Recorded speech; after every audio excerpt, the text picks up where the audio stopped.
Bem-vindos ao 16º episódio do podcast Beyond Humane. Hoje temos connosco uma convidada cujo nome é muito difícil para mim, que não consigo dizer os L's de dizer, mas eu vou tentar. Temos a Liliana Marques. Tenho que me esforçar a pôr a língua aqui no topo do céu da boca, sempre muito difícil.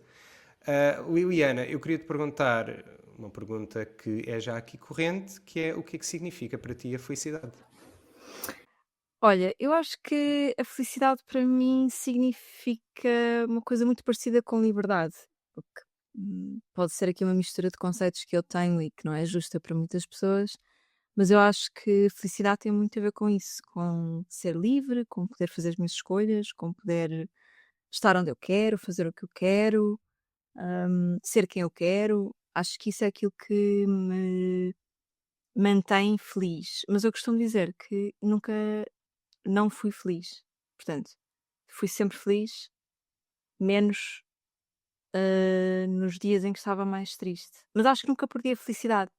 Para mim, há sempre a felicidade e a infelicidade, e depois existe a tristeza e a alegria. Mas não são um dia triste não me tira a felicidade. Não sei se isto fará sentido para muitas pessoas, mas para mim, eu sempre me senti uma pessoa feliz, sempre tive felicidade.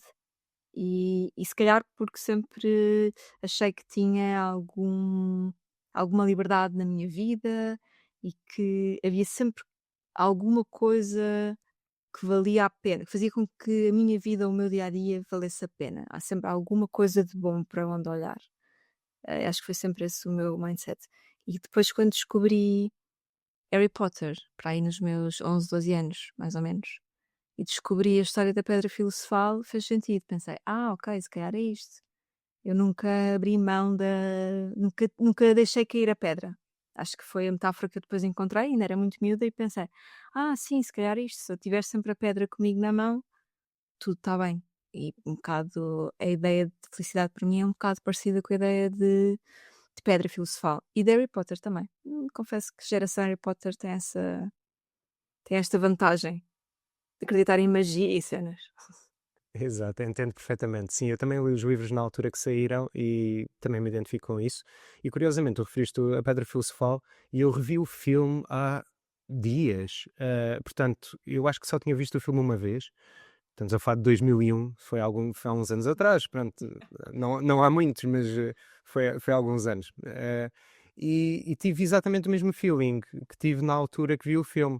Eu não achei o filme extraordinariamente fantástico, mas achei um bom filme de aventuras e com umas mensagens interessantes. E agora achei exatamente a mesma coisa. Isto é raro quando há tanto espaço entre os filmes, mas é giro que Uhum. tenhas desconectado isso à felicidade, porque esse conceito da pedra filosofal, o que eu acho extremamente interessante para alguém tão novo, ir buscar isso ao livro, nessa altura. Sim, sim. Mas lembro-me de ter começado por aí, também porque estava na minha fase de formação, talvez ainda, não é?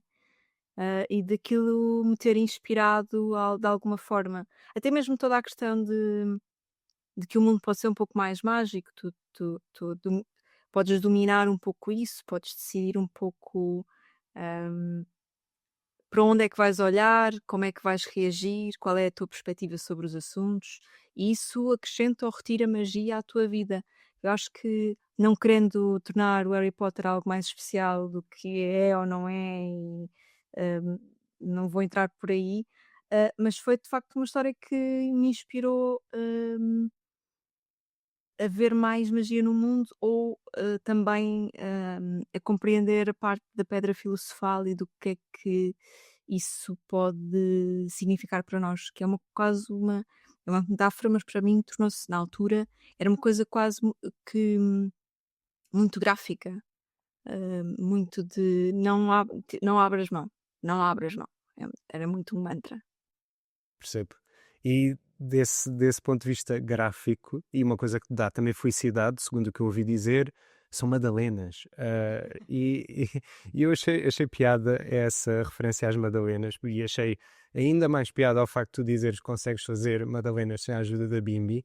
Eu confesso que não tenho Bimbi, portanto a minha experiência com Bimbi é um bocadinho de ouvir a malta que usa Bimbi. Mas eu queria te perguntar aqui qual é a história por trás dessa habilidade fantástica que tu tens de fazer madalenas. Eu não sei quão complexo é fazer uma madalena, confesso. Ok. Eu gosto de cozinhar, mas tudo o que não seja relacionado com doces e sobremesas, porque eu não sou nada estruturado, eu invento cada vez que cozinho e não dá para inventar às vezes quando estás a seguir uma receita para um bolo que tem que levar aquelas gramas de açúcar e aquelas gramas de farinha, e então sempre me afastei um bocado desse território, mas eu queria te perguntar a história por trás disso. Tem história, de facto. A minha avó é uma guardiã de uma receita antiga de madalenas francesas e ainda na época da ditadura ela, em conjunto com algumas mulheres, eram só mulheres, tinham uma fábrica de madalenas e vendiam para Lisboa inteira. Forneciam várias, hum, pastelarias em Lisboa e tinha uma receita muito própria que nunca encontrámos em lado nenhum, nem em França, nem em nenhum outro país, nem em nenhum outro sítio em Portugal. Portanto, elas continuam a ser as guardiãs. A receita só pode passar de mulheres para mulheres, porque era uma forma de empoderamento também numa altura em que as mulheres não tinham muitas formas de subsistência e uma altura um pouco mais escura na nossa história. E, e eu tive a sorte de, ter uma avó que me passou a receita e que me ensinou a fazer e que já me deixa conduzir a receita praticamente sozinha. E como é óbvio, a receita não é feita na bimby, é feita quase tudo à mão, tem os seus truques e um dos segredos que nós guardamos é que a receita nunca pode estar escrita toda num só sítio. Que era para se alguma pessoa encontrasse um papel que tivesse a receita, continuar sem acesso à receita toda.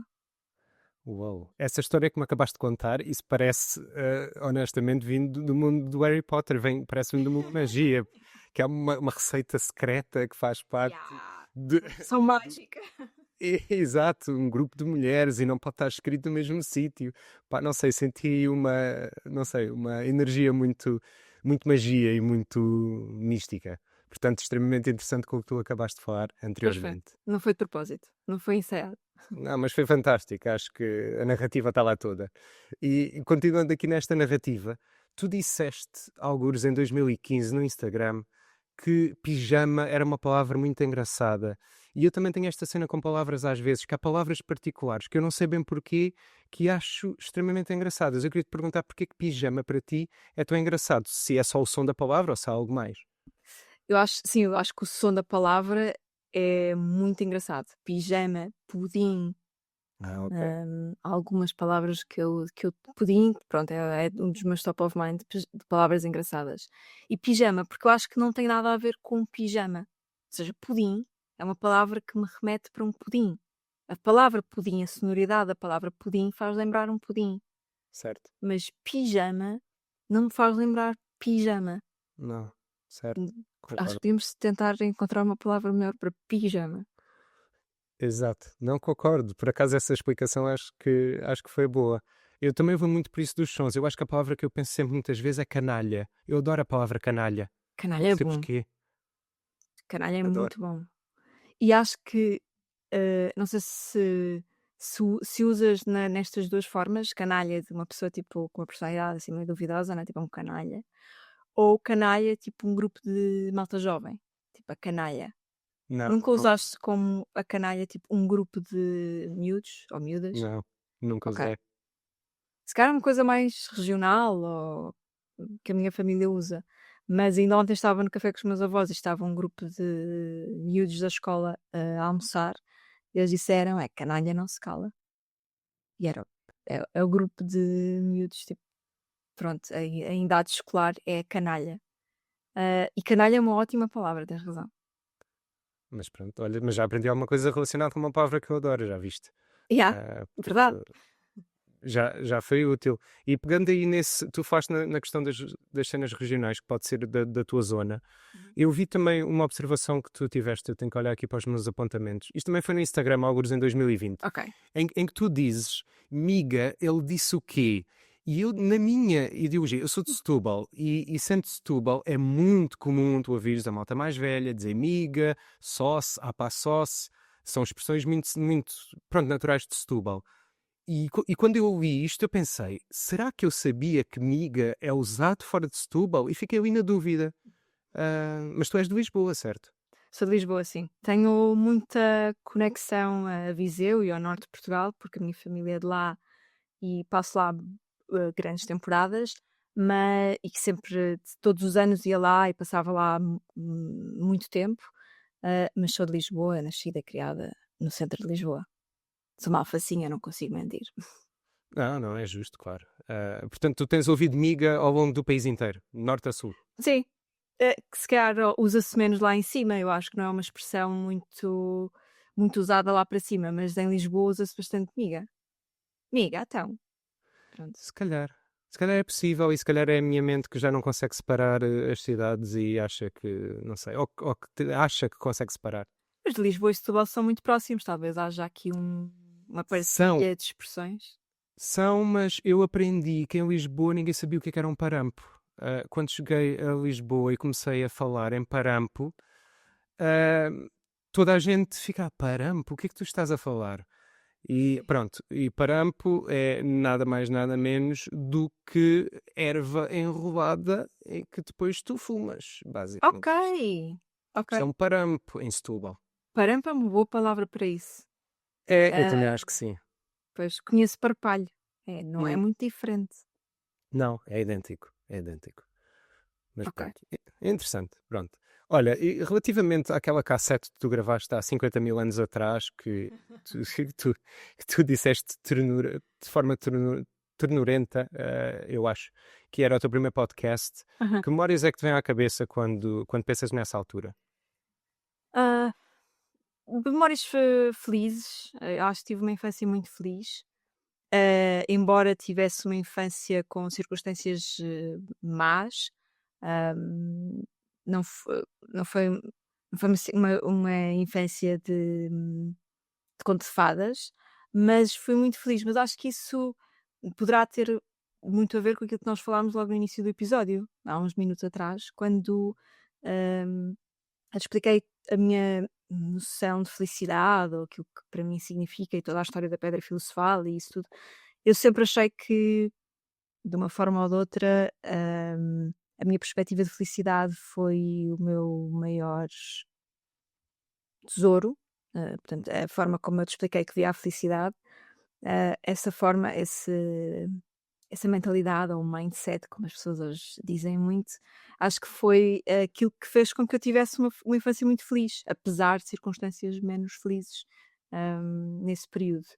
Mas fui muito feliz, tive muito espaço para ser, para explorar muitas coisas, tive acesso a uma boa educação, Uhum. a livros, a espetáculos, teatro, cinema, concertos, hum, passar por muitos museus, ir a muitas coisas, conhecer muitos sítios. Eu acho que isso foi muito bom e também acho que tive alguns momentos onde pude ser muito criança e imaginar coisas como, lá está, pegar no microfone e num brinquedo que gravava ainda em cassetes, hum, poder eventualmente gravar aquele que foi o meu primeiro podcast, ainda antes de existir a palavra podcast, talvez. Exato. E tu lembras de qual é que foi o tópico que gravaste? Lembras-te do que é que estavas a dizer? Nada, não me lembro de nada, não me lembro se falava, se cantava para a cassete ou o que é que eu fazia com aquilo, mas tenho a ideia de que era um brinquedo muito divertido. Infelizmente, ainda não consegui encontrar em nenhuma caixa de recordações a cassete e para tentar perceber o que é que estava lá.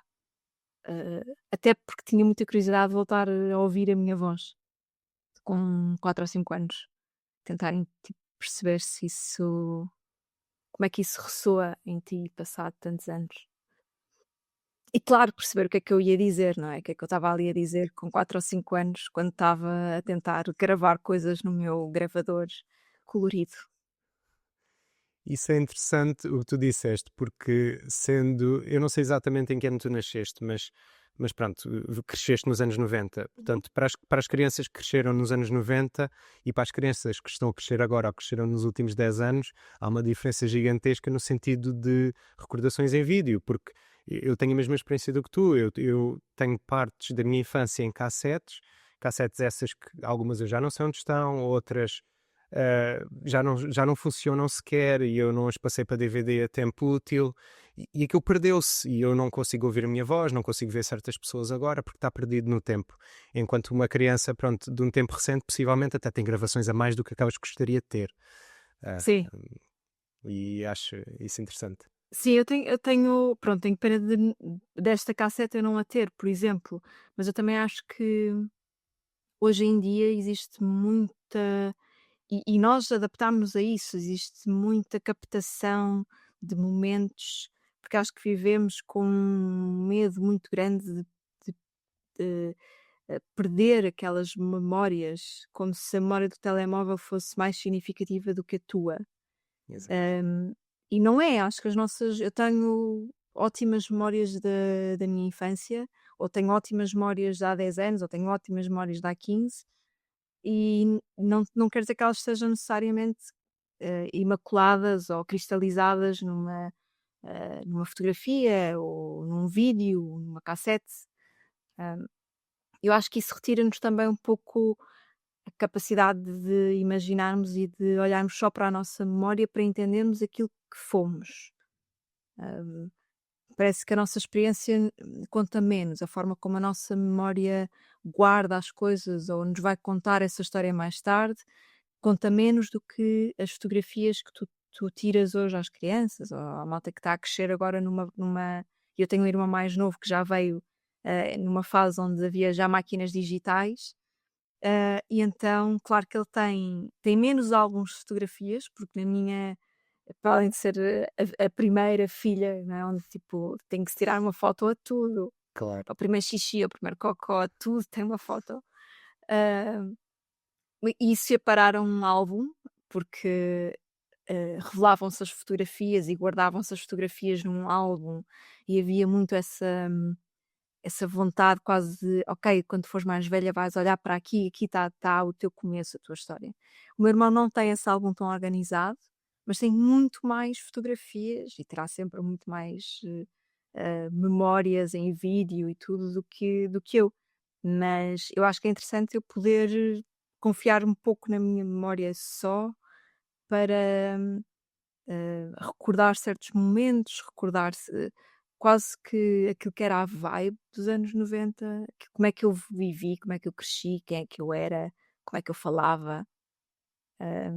Está mais comigo do que cristalizado num vídeo. Eu acho que isso é interessante. Eu acho que nos permite também ser um pouco mais criativos. Ou eu vejo dessa forma também porque trabalho muito na área da criatividade. Eu acho que quando tu não tens uma base muito concreta para colorir a tua memória ou para construir uma história, tu vais ter que estimular mais pedir mais à tua memória. E acho que isso é interessante. Sem dúvida, eu concordo imenso. E tu tocaste aí num ponto que eu acho que é extremamente interessante, que é, eu lembro muito mais das minhas fotos até aos meus 10 anos do que as fotos todas que tirei após esses 10 anos. Ou seja, vou de férias e tiro fotos e não sei o que Claro. mais. Eu já nem me lembro muito bem dessas fotos que tirei o ano passado, ou que tirei há 5 anos. E foram sítios que gostei, foram sítios importantes. Mas as fotos quando eu tinha 6 meses e 8 anos e tudo mais, eu lembro-me de cor e consigo descrever as fotografias todas. Portanto, isso é sem dúvida interessante e importante. Sim, sim. Hum, sem dúvida. E continuando aqui, eu ainda um bocadinho aqui nesta questão de memórias e infância e tudo mais, eu queria saltar aqui um bocadinho para a questão dos sonhos. Eu gosto muito de falar sobre sonhos. Eu não acredito particularmente em nada, mas Ok. tem muito a ver com criatividade. Eu acho que os sonhos são extremamente criativos e são extremamente interessantes. E uma das coisas que eu digo às pessoas é: eu não me lembro de alguma vez sonhar a cores. Eu tenho sonhado sempre a preto e branco, ou pelo menos é o que eu me lembro. E as pessoas normalmente ficam admiradas. Não encontro muita gente que me diga: ah, sim, eu também só sonho a preto e branco. Que é, pronto, um dado curioso. E outra coisa curiosa tem a ver com a língua, que é: eu não me lembro de diálogo em nenhum dos meus sonhos. Ou seja, eu não me lembro de haver uma língua. E eu tive recentemente com um grupo de pessoas em que perguntaram qual é a língua em que costumam sonhar. Uh, porque pronto, pode ser inglês, pode ser português, pode ser obviamente outra língua que tu saibas ou que tenhas que falar no teu dia a dia. E toda a gente dizia: normalmente eu costumo sonhar em português, ou costumo sonhar italiano, ou costumo sonhar. E eu disse: eu não me lembro. Eu sei que há um diálogo com pessoas, mas não há palavras, não há Ok. nada que seja palavras. Portanto, ia-te perguntar mais ou menos como é que costumam ser os teus sonhos, se é que tu te lembras dos teus sonhos, e se há alguma coisa em comum, ou alguma coisa engraçada dos sonhos que tu tens. Eh, Lembro-me de poucos sonhos, não consigo acordar todos os dias e saber com o que é que sonhei, mas sonho, eu acho que sempre a cores. São sonhos muito realistas nesse aspecto, ou seja, tudo tem, cores e formas e, são muito, hum, vívidos, assim, uma coisa, hum, muito in your face. Ah, sonho, em português e inglês, acho que nunca sonhei em outra língua, mas tenho noção de que já sonhei numa e noutra. Hum, e recentemente, há cerca de um ano, descobri que consigo sonhar que estou a sonhar. Ou seja, entro numa segunda camada, hum, e acho que isso sim é também uma coisa rara, acho que há muita gente que não o faz, mas muitas vezes quando eu estou a acordar de um sonho, eu primeiro acordo deitada numa outra cama, num outro quarto às vezes com outra idade até, e depois é que acordo dessa fase do sonho. Acho que é uma coisa meio Inception, estou noutra camada, noutra dimensão. Mas não controlo, que é uma coisa que às vezes as pessoas dizem: "Ah, mas tipo, se estás noutra camada, não tens curiosidade de ir, ao teu subconsciente?" E eu: "Claro que tenho, mas eu não consigo controlar, eu não tenho noção de que estou dentro de um sonho que está dentro de um sonho." Que só quando eu começo a acordar e a despertar é que tenho noção de que não estou, que primeiro estou-me a ver deitada numa cama a dormir e a sonhar e depois é que acordo eu, Liliana, na minha cama no meu quarto. Certo, certo. Mas curto tentar às vezes interpretar alguns sonhos, mas é sempre em vão. Quando disseste: "Ah, não acredito em nada." Eu também não acredito porque é tudo tão é aleatório, a possibilidade de estarmos corretos é tão ínfima que não me perco muito tempo a interpretar. Mas quando percebi que estava a sonhar dentro de um sonho, levei isso para terapia e pensei tipo: é agora eu vou descobrir todos os segredos da minha essência e da minha existência mundana." E não, tipo, foi só: "Ok, o teu subconsciente está mais presente ou por algum motivo, pode estar mais estressada ou até mais relaxada e por isso consegues entrar e sair, de uma parte do teu subconsciente que é mais inacessível normalmente." E foi só isso. Exato. Não, Fa mas é este. Diz, diz. Desculpa, queria-te perguntar se fazes mood boards, dream boards, aliás. Mood boards podes fazer várias coisas, mas se por acaso crias um mapa mental para sonhar, e se isso é só para sonhos, tipo, para dormir, também há quem os faça, ou se é tipo o dream board de tudo o que eu quero para a minha vida de sonho. Olha, não, não faço. A única coisa que eu faço é o seguinte: quando eu tenho um sonho que acho fascinante ou que tem alguns detalhes que eu acho mais fascinantes, eu normalmente aponto e escrevo, porque eu escrevo histórias. É um dos meus hobbies, é escrever, e escrevo contos e histórias, e então normalmente às vezes uso isso para as minhas próprias histórias, ou seja, certas coisas que aconteceram nos meus sonhos. Mas não faço propriamente nenhuma lista de gostaria um dia de fazer isto, ou sei lá, o meu sonho seria fazer aquilo. Acho que foi por aí que tu perguntaste, certo? Sim, sim, Yeah, yeah. Não, não, não faço de todo. ok. E fazes para as tuas histórias alguns mood boards e Sim, sim, para as histórias faço, sim, acho que isso me ajuda bastante, porque grande parte das histórias tem, obviamente, um fio narrativo que dá para conduzir, mas tem muita coisa aleatória a acontecer, porque eu acho que as pessoas sempre mais me inspiraram, seja no cinema, seja na literatura, são pessoas extremamente aleatórias. E eu gosto de pessoas aleatórias e gosto de ideias aleatórias no geral. E então gosto de meter muita aleatoriedade nas coisas que faço também. Mas tento construir, sim, um mood board com algumas ideias e algumas coisas que fazem sentido para aquele tom ou para aquela coisa que eu estou a fazer.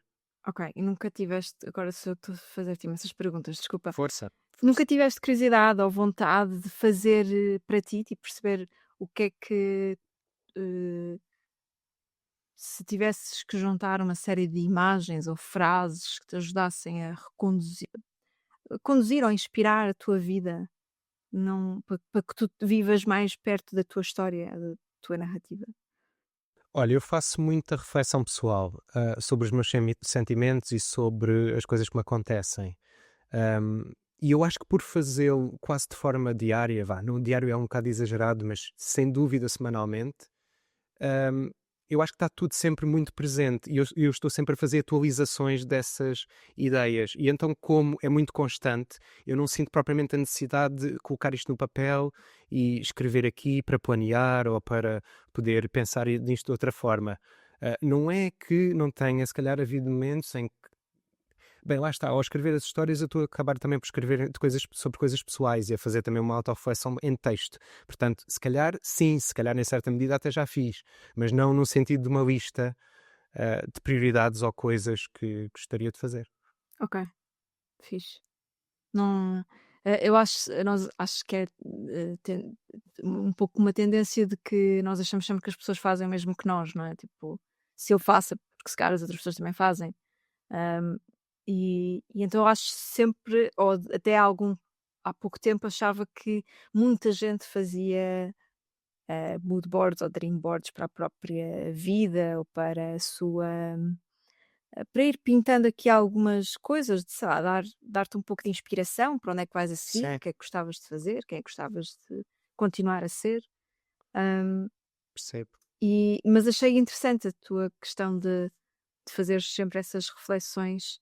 Hum, eu acho que tenho dificuldade de as fazer se não olhar um pouco para um mood board ou para uma lista ou para algo e fazer só uma reflexão mais livre, mais solta. Acho que estou um bocadinho mais dependente ainda desses tópicos ou até mesmo imagens, frases que me vão inspirando para depois eu então ir fazendo as minhas reflexões, não semanais, acho que faço com mais espaço, com mais espaçadas, mas acho que estou um pouco dependente disso e lembrei-me disto, estávamos a falar de sonhos e lembrei-me entretanto desta parte que não tem a ver com sonhos, deitados na almofada, mas com a forma como nós vamos continuando a sonhar ao longo da vida com a nossa própria existência aqui. Sim, eu acho que a pergunta foi muito interessante e foi muito útil. Também, lá estava, acabei de fazer uma autorreflexão agora, portanto, esta semana já está, já está o check. Eu faço com pessoas, eu faço muito com amigos. Eu gosto muito de falar sobre as coisas que sinto e as coisas que penso de uma forma muito direta e muito aberta com as pessoas com que eu conheço e não só. E vejo que isso me tem ajudado muito ao longo dos anos. Quanto mais honesto e quanto mais falo, mais me leva a conhecer um bocadinho mais sobre mim e a perceber, ok, afinal se calhar quero ir por aqui agora. Mas uma coisa que eu não gosto nada é de saber, eu não gosto de fazer planos a longo prazo, detesto. E a pergunta de onde é que te vês daqui, onde é que te vês daqui a 5 anos? Isso, a minha resposta para isso, uma vez respondi isto numa entrevista, perguntaram-me onde é que te vês daqui a 5 anos e a minha resposta foi: eu espero bem que não consiga ver isso. Porque eu não quero ver, eu não quero saber, eu não quero que seja uma coisa planeada que agora vou crescendo e vou estando aqui. É claro que depende, certas coisas na tua vida faz algum sentido. Se estás a tirar um curso, tu vais gostar de acabá-lo daqui a 3 anos ou quanto Claro, tempo for. Mas no geral, de sonhos da minha vida que gostaria de fazer, eu nunca os faço a grande prazo, porque sei que as minhas vontades vão mudar muito, porque eu estou sempre a mudar enquanto pessoa e depende das pessoas conhecer e depende do momento em que estou e aprendi a aceitar isso. sim, nisso acho que somos parecidos. Eu também não gosto muito de ter ou viver sempre uma vida muito planeada. Acho que em comparação, quando eu vejo que há pessoas que vivem uma vida mais planeada ou que planeiam melhor, eu penso, isto está-me a dar ansiedade, porque eu não estou a planear nada. Estou tipo go with the flow. Hum, eu acho que é sempre preciso haver, como tu estavas a dizer, algum plano, saberes mais ou menos quais são os próximos passos que vais dar, mas tens a certeza de onde é que vais estar ou de onde é que queres estar daqui a 5 anos. Talvez daqui a 5 anos cá nós sabemos responder. Ou seja, com a idade começamos a aprender a perceber melhor o que é que queremos e ter mais certezas em relação do sítio onde queremos estar dali a 5 anos. Mas também é uma coisa que me aflige um pouco ter que ter a certeza ou ter que pensar muito sobre onde é que eu vou estar ou quem é que eu vou ser daqui a 5 anos. Há tanta coisa que Exato. pode mudar. Quando tu me disseste, desculpa, não sei se eu posso revelar isto, mas quando tu me disseste que este episódio não Claro. saía já, que saía passado uns tempos, não vamos dizer exatamente quando, ou se quiseres dizes, mas não te quero revelar todos os segredos daqui deste podcast. Hum, eu pensei, ok, por um lado é giro, porque até para mim, quando eu for ouvir, vai ser engraçado, porque vai passar algum tempo. E eu pensei, na minha vida muda tanta coisa. Em 4 5 meses é um espaço de tempo tão curto, mas simultaneamente tão longo, que há tanta coisa que costuma mudar tanto na minha vida. Projetos, porque também se tiveres um trabalho que é sempre o mesmo e estás sempre a fazer a mesma coisa, se calhar não tens esta sensação, mas quando trabalhas muito com projetos diferentes, em áreas criativas, é tudo tão diferente que eu pensei, bem, sei lá, há tanta coisa que pode deixar de fazer, que eu vou dizer hoje que vai deixar de fazer sentido daqui a uns meses, mas se isto funciona para um período de meses, imagina quando te dizem daqui a 5 anos. Não sei, não faço ideia, mas tenho alguns objetivos pessoais, profissionais, que para mim são praticamente a mesma coisa. Eu não distingo a 100%, e acho que isto não tem nada a ver com ser workaholic e viver para trabalhar, muito oposto. Hum, eu acho que é muito, para mim é muito parecido, misturam-se muito facilmente os meus objetivos pessoais e profissionais, porque eu quero realizar-me profissionalmente em algumas áreas. Faz parte da minha realização pessoal realizar-me profissionalmente em algumas coisas ou chegar a alguns objetivos profissionais.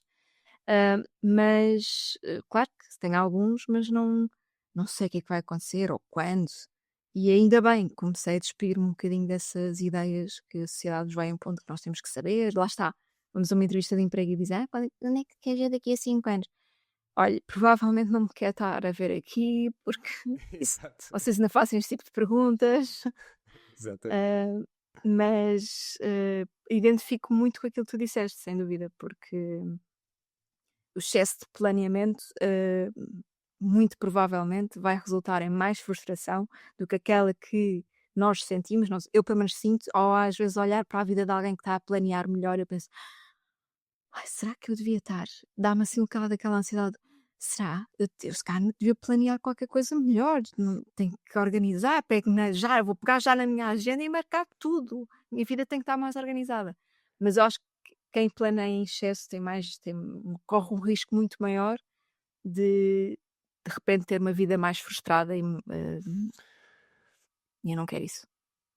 Sim, exato, eu concordo contigo. E eu tenho o caso de alguns amigos meus que sabiam desde muito cedo aquilo que queriam fazer profissionalmente e como é que a vida deles seria, e infelizmente foram pessoas que depois tiveram depressões porque chegaram a um ponto em que, ok, aquilo que eu pensei durante 20 anos, afinal não é aquilo que me traz felicidade e eu agora não consigo ver outra coisa fora disto porque eu levei a minha vida inteira a planear para este momento.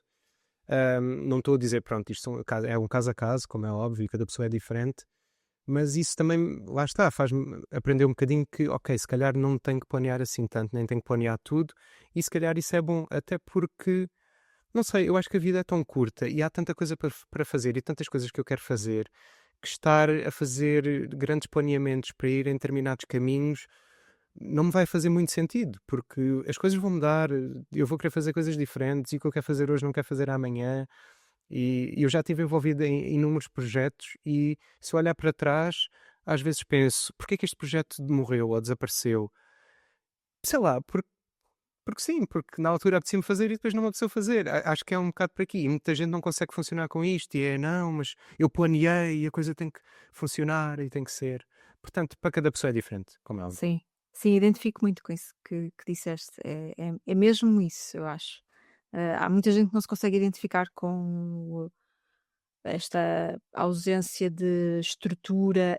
Não é uma ausência total de estrutura, mas vivemos numa estrutura um bocadinho mais flexível, ou damos uma estrutura à nossa vida que é mais flexível. E se uma coisa deixa de me entusiasmar, ou se um projeto me deixa de entusiasmar, eu quero sentir que existe alguma liberdade para eu me afastar, ou não ter que insistir em coisas que deixam de fazer sentido. Hum, eu acho que acho que também tocaste aí num ponto interessante, que a vida é muito curta e há muito para fazer. E eu acho que durante algum tempo isso trouxe-me foi um fator de ansiedade para mim. Hum, do género, eu já não vou conseguir viver tudo aquilo que eu queria viver, eu já não vou conseguir voltar atrás no tempo e usar a minha juventude para fazer isto ou aquilo. Claro. Hum, e acho que nós vamos tendo sempre essa sensação. E eu acho que quem tem, se calhar, cabeças um pouco mais criativas e que trabalha com narrativas, acho que parece-me que também é esse o teu caso.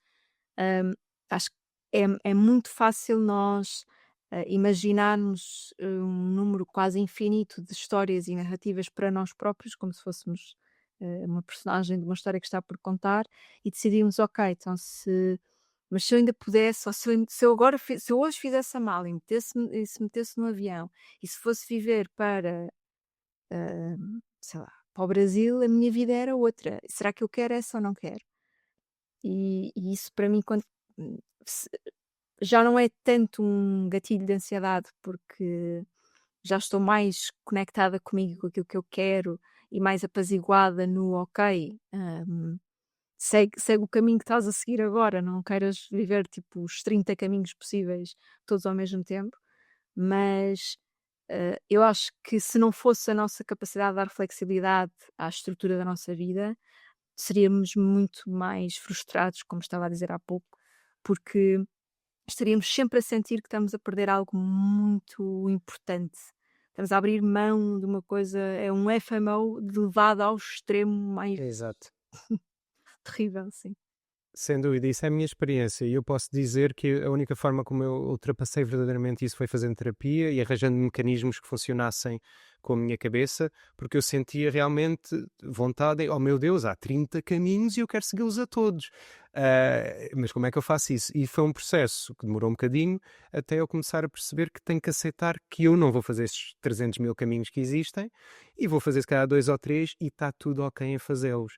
E hoje em dia já não me dá ansiedade nenhuma, ou seja, nas grandes questões importantes da minha vida está tudo ok, eu estou muito mais calmo e a ansiedade não me afeta, excepto em coisas pequenas, e isto é curioso, ou seja, se eu tiver que escolher o comer num restaurante, é uma tragédia, tanto que o que eu faço agora num restaurante por norma, se não souber logo inicialmente o que é que eu quero, e os meus amigos riem-se quando eu digo isto, e eles perguntam, então já escolheste? E eu não, vou escolher sob pressão. E então afasto o menu de mim e espero que venham me perguntar o que é que eu quero. E quando me perguntam o que é que eu quero, eu pego no menu e ok, tenho ali uns segundos para dizer qualquer coisa, até ser estranho não falar durante se calhar 30 segundos. Certo.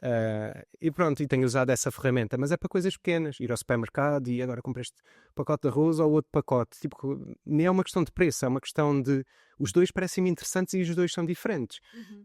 E eu quero levar os dois e comer os dois ao mesmo tempo, mas se calhar não faz sentido, portanto tenho que salvar um. Sim. Como é que eu escolho? Pronto. Sim, acho que é a nossa necessidade de, controlar as pequenas coisas da vida para, estarmos mais perto da melhor experiência da vida possível, não é? Exato. Se é só se só estamos aqui uma vez e esta é a experiência que temos, então tem que ser a melhor, então tenho que escolher o melhor prato que o restaurante serve, ou eu tenho que escolher, o melhor filme que vou ver hoje à tarde ao cinema, tipo, se eu não posso errar, porque eu não vou repetir esta tarde de cinema. É mesmo isso. E eu percebo que seja nas pequenas coisas que às vezes a gente se fique um pouco mais presos. O que é curioso, porque de facto é nas grandes decisões que a vida se pode revelar bastante diferente. Acho que comprares um pacote de arroz carlino ou um pacote de arroz agulha não vai mudar muita coisa, mas naquele momento, É tudo. É yeah. tudo. Claramente. Sim, sim, sim. Olha, gosto que tenhas trazido a conversa para esta questão de personalidades e de experiências pessoais, porque eu queria te perguntar um bocadinho como é que tu lidas com os elogios e com as críticas, porque para mim lidar com críticas é extremamente fácil porque eu comecei a falhar muito cedo na vida, então foi do tipo, ok, pronto, se eu já comecei a falhar, está tudo ok, vocês podem dizer o que quiserem porque eu já falhei, tipo, as críticas não há problema nenhum, e como os elogios eram menores, hum, eu sempre tive mais dificuldade em lidar com elogios e até mesmo hoje em dia quando alguém me diz alguma coisa construtiva do ponto de vista de elogio, eu ando sempre ali entre dois caminhos. Um, ignorar que a pessoa me tenha dado aquele elogio, a dizer ok, obrigado e tentar fugir do elogio, ou o outro, minimizar e diminuir o elogio. Não é nada, mas não foi assim tão bom, pronto. que é uma merda, honestamente. E depois há uma vez no meio de 100 onde eu consigo enfrentar o elogio e desconstruí-lo e dizer, olha, muito obrigado, isso ajuda-me e tal, desta forma e não sei o quê. Portanto, ia-te perguntar a ti, e porque tu tens uma das tuas mil e uma carreiras e interesses, é, é uma coisa que te confronta com o público de uma forma muito direta, neste caso stand-up. Portanto, eu ia te perguntar como é que tu reages com elogios e críticas, se é fácil para ti, se é difícil. Ah, acho que já foi mais difícil, tanto para os elogios como para as críticas. Acho que, de facto, o stand-up é uma arte que nos coloca várias vezes em palco, em contacto muito direto com o público e, e muitas vezes no fim da noite, especialmente se estamos num bar, se estamos a fazer uma atuação que é um pouco mais informal, é muito comum haver espaço para ouvirmos ou elogios ou críticas e, portanto, acabamos por estar confrontados com essa realidade várias vezes ao longo do ano ou da nossa carreira, não é? Eu acho que isso inevitavelmente nos obriga a começarmos a lidar melhor com os elogios e com as críticas também. Eh, eu acho que o bem ou o mal que eu lido com eles está na mesma proporção. Ou seja, eh, eu não amo ouvir críticas, como não amo ouvir elogios, porque não sei muitas vezes encaixar o elogio ou dar-lhe o devido valor.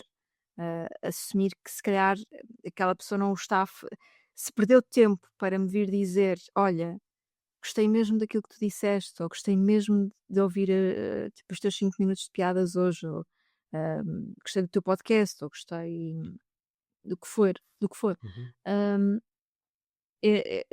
é também é um pouco arrogante não saberes acolher aquilo que uma pessoa parou no seu dia, 1 minuto ou 2 para te vir dizer: "Olha, eu gostei muito", ou "Ri-me bastante", ou às vezes até com um simples vídeo numa história de Instagram, numa coisa que pode ser até muito mais simples e menos trabalhada e que não tem nada, que eu acho que não tem nada a ver com um talento meu, mas alguém se calhar tirou 1 minuto, ou 50 segundos, ou 30 segundos do seu dia para dizer: "Olha, gostei bué, tipo, diverti-me bastante ao rir".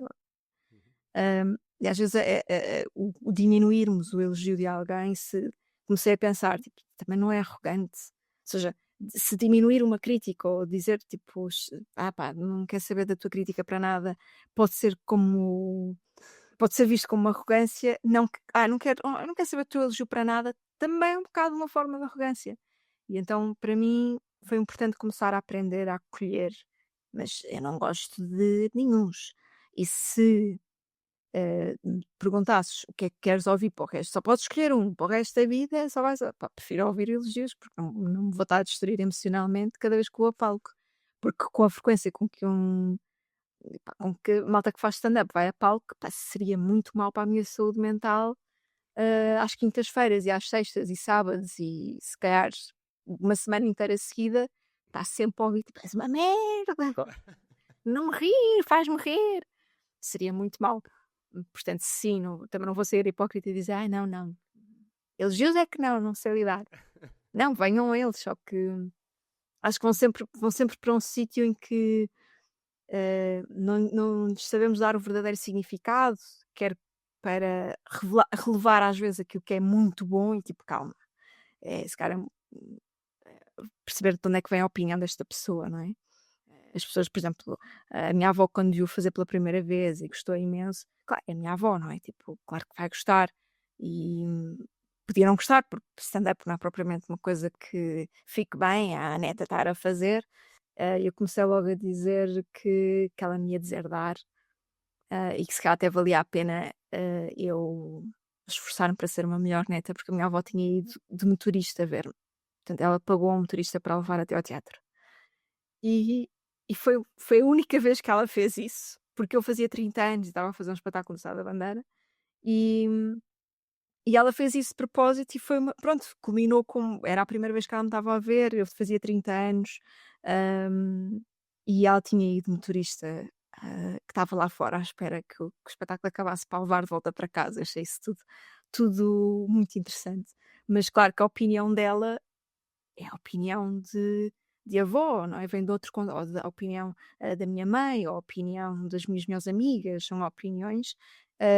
Claro que eu gosto imenso de ouvir as opiniões destas pessoas, porque são pessoas muito queridas, mas sem ter a capacidade às vezes de hum, dar-lhe o verdadeiro peso. Vem com uma carga afetiva diferente da opinião de uma pessoa que não me conhece de lado nenhum, que não sabe se eu sou boa pessoa ou má pessoa, ou se sou boa amiga ou má amiga, a dizer: "Olha, não se pronto, eu gostei". Só, Hum, é bom à mesma. E acho que é importante darmos sabermos dar esse significado.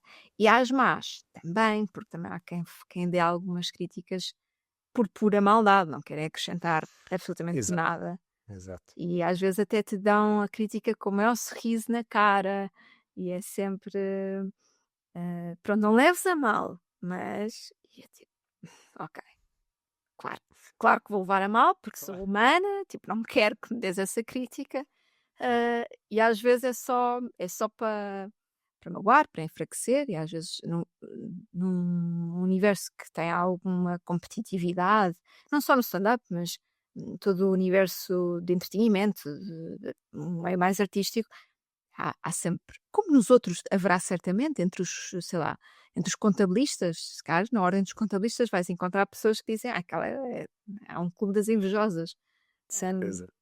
e de certeza que vão dizer: "Olha, este desconto que você fez aqui no IVA não está bem feito". E e pronto, só que nessas áreas é verdadeiramente taxativo se está bem ou não, se está bem feito ou mal feito, Exato. e numa área mais artística não, e é preciso tomar, essas opiniões, essas críticas positivas ou negativas with a pinch of salt. Concordo contigo. Claro, e há algumas que são extremamente construtivas e positivas para nós e que nos fazem realmente crescer, mas depois Sem há dúvida. aquelas realmente que vê um bocadinho de maldade e eu acredito, fazendo stand-up, tu provavelmente recebes mais, não tu especificamente, mas as pessoas que fazem stand-up recebem um bocadinho mais porque é uma coisa muito direta com o público e muito imediata e deve haver gente muito estúpida a dizer muita coisa estúpida. Sim, sim, sim. Às vezes até porque querem ser os engraçados, pessoas do público às vezes querem ser os Exato. engraçados da noite e que dizem: "Cala, não tens piada". Eu é que tenho. Enfim, há de tudo. É uma experiência sempre. Que horror. Mas pronto, aguenta, aguenta, continua. Olha, eu queria chegar aqui à parte das curiosidades e coisas que nos surpreenderam recentemente, ou não.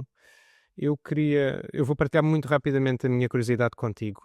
Curiosidade, eu acho que isto é uma coisa que eu penso muitas vezes e penso, realmente eu sou um idiota de primeira, mas pronto, olha, paciência e acontece e é a vida, e há muita gente que é idiota. Há uns anos atrás, já foi há uns quantos anos, acho que já foi há uns 10, eu entrevistei o César Mourão e eu não sou um grande fã de comédia no geral. E eu Ok. sei que isto é um bocado estranho de se dizer. E eu sei que estamos aqui os dois a falar e tu fazes stand-up. Mas não é no sentido de não gostar de comédia. É mais no sentido de eu tenho alguma dificuldade em rir de comédia e meter as emoções cá fora. Portanto, às vezes estou a ver algo que tem piada, não consigo rir e penso aqui na minha cabeça, isto foi uma boa piada. Pronto, é um bocado a minha reação. E então eu comecei a entrevista com o César Mourão a dizer: Olha, César, eu queria dizer aqui uma coisa que é: eu não gosto muito de comédia, mas eu sou um grande fã teu. E depois tentei explicar-me ali e depois percebi que, epá, peraí que eu meti-me agora aqui numa situação um bocado complicada. Então, mas este gajo faz comédia e eu agora estou a dizer que sou fã dele e não gosto de comédia. E depois eu disse, porque eu tenho muita dificuldade em rir, em determinados momentos que são para comédia, que são para rir, mas eu gosto muito da forma como tu representas e como fazes personagens e como lidas com o público e como lidas com tudo, como geres a tua carreira. E eu acho que ele foi muito simpático e disse: muito obrigado, João, pelas tuas palavras, mas deve ter pensado, se este gajo só pode ter um problema, não é? Um gajo vem-me entrevistar e diz-me uma coisa destas ao início. Pronto, e era a minha curiosidade que eu queria partilhar contigo. Ok. A minha curiosidade, eu estava muito indecisa se trazia uma curiosidade ainda dentro do mundo do humor, se ia para um sítio um pouco diferente. Ahm, e para já há uma coisa muito engraçada que acaba por ser humor, eu descobri já em adulta que as delícias do mar não são animais. Eu achava que se eu mergulhasse nas águas do Pacífico ia encontrar aquilo a nadar, não sei porquê. mas eu tinha para aí já 22 ou 23 anos quando percebi que não era um animal, era um produto feito em fábrica. Hum, e um bocadinho em semelhança ou a pegar nessa questão dos animais, eu a dada altura da minha carreira como redatora, fui convidada para ir fazer reportagens de vida selvagem. E não nem me questionei porquê, foi um daqueles momentos em que a minha, eh, autoconfiança estava no sítio, provavelmente, porque eu não me questionei: "Mas porquê que me estão a convidar a mim? Eu nunca fui fazer nada disso". Então aceitei o convite e lá fui eu para a África do Sul fazer reportagens de vida selvagem. E acho que houve várias coisas que foram muito interessantes. Uma delas foi, também já nessa fase, portanto eu tinha para aí 28 ou 29 anos quando fui para a África do Sul, foi quando eu percebi que o elefante é um dos animais mais perigosos da selva. Isto porque, estávamos a gravar, já há algum tempo um elefante que estava sossegado ali atrás de uns arbustos a comer, e ele do nada decide vir pousar em cima de mim. Portanto, vem com a sua tromba pousar aqui em cima do meu ombro esquerdo e eu estava radiante, estava muito feliz.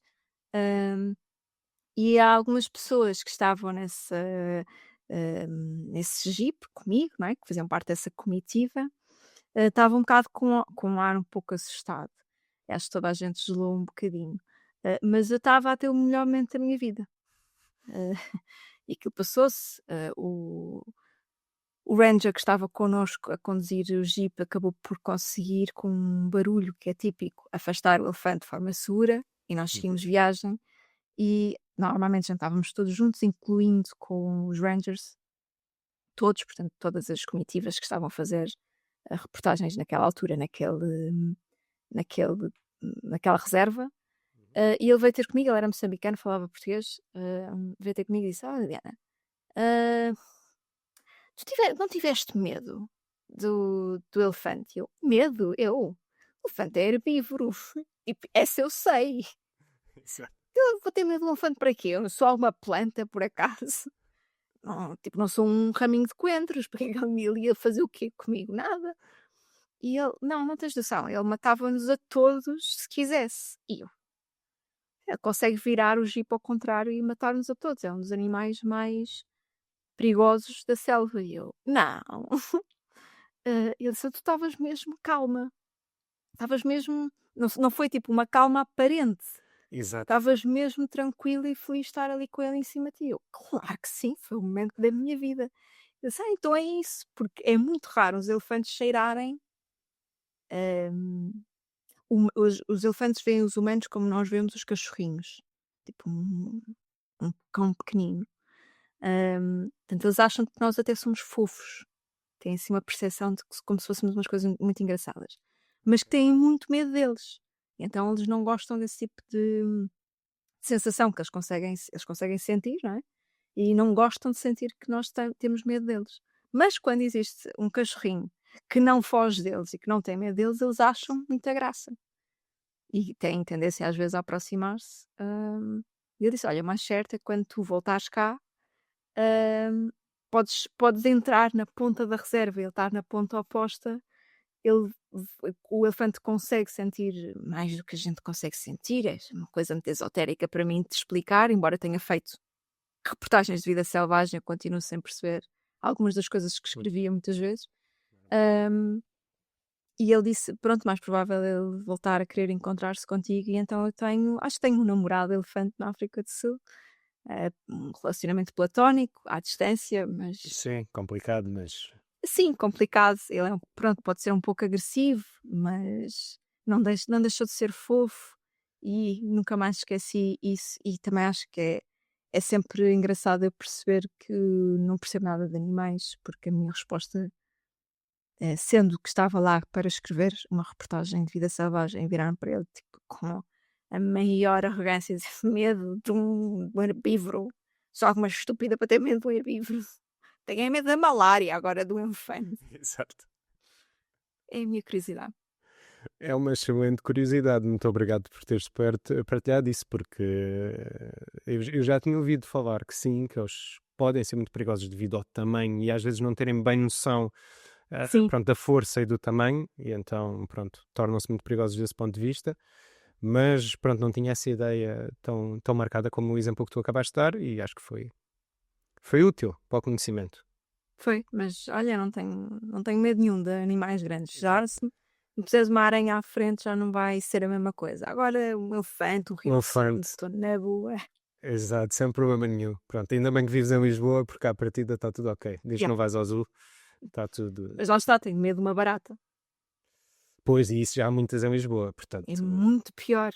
Preferia muito mais, do nada, chego a casa e tenho um elefante no meio do chão da sala, por exemplo.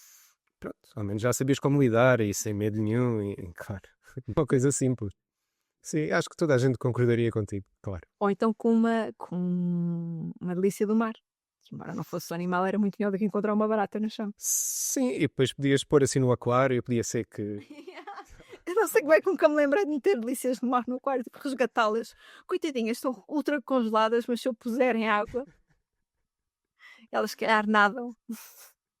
Essa palavra ultracongelada também é muito boa.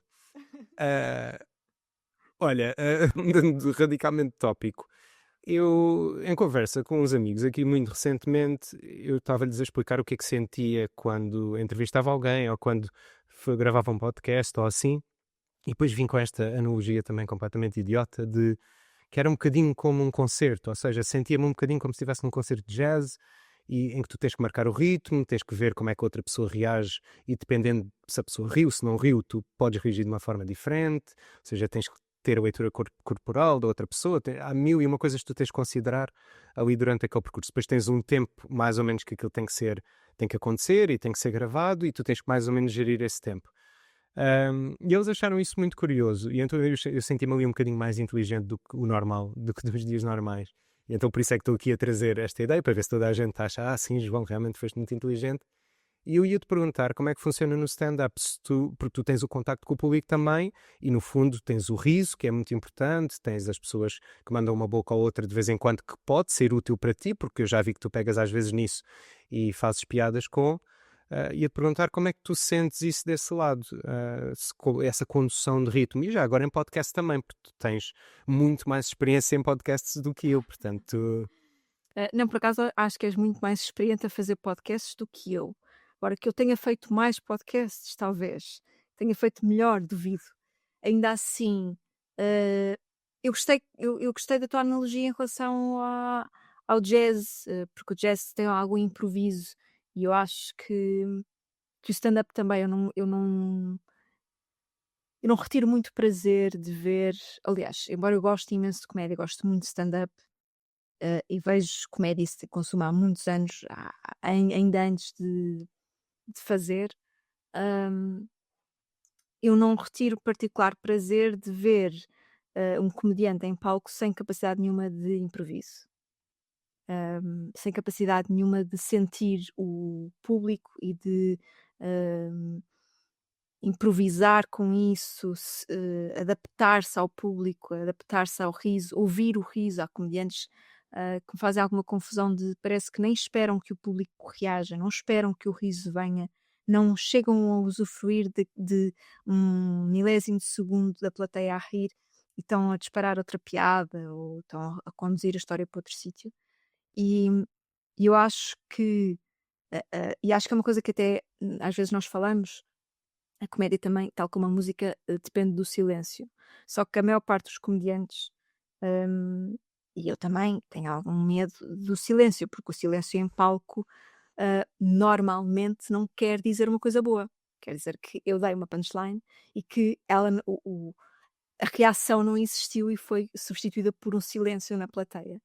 Mas às vezes o silêncio, sobretudo quando vem antes de uma punchline, pode ter pode ser um fator muito interessante. Eu acho que não há, comédia sem silêncio, tal como não existe música sem silêncio.